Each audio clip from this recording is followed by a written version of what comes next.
script is by one Arnaud Dussault, unless, of course, Arnaud Dussault is actually a pseudonym.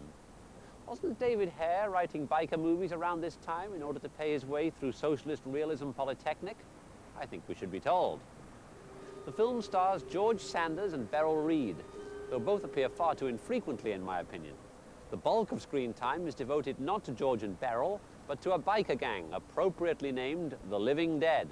Appropriately, since they are led by a deceased biker who has been buried astride his cycle.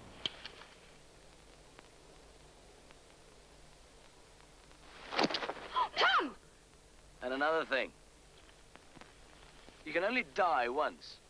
After that, nothing and nobody can harm you.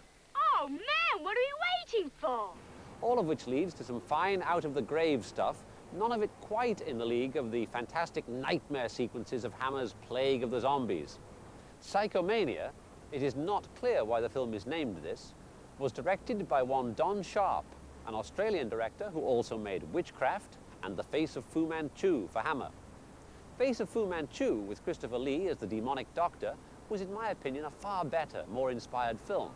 One can only hope that the tide of political correctness has not prevented Lee and Boris Karloff's portrayals of the fiendish Fu Manchu being washed ashore occasionally on our late-night screens. But let there be no mistake. Though it is nowhere near as good as Girl on a Motorcycle, Psychomania is a worthwhile freakoid film with some fine characterizations.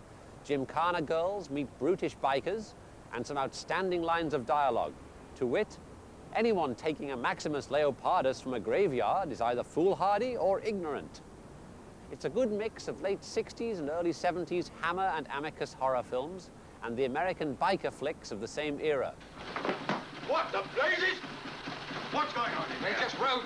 I want to have a talk with you two. Where did you get these machines?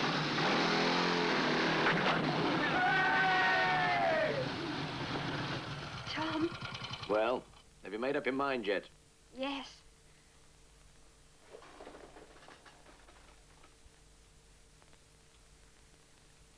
I'm coming with you. If only Harold Pinter had worked harder on the script, I say all would have been well.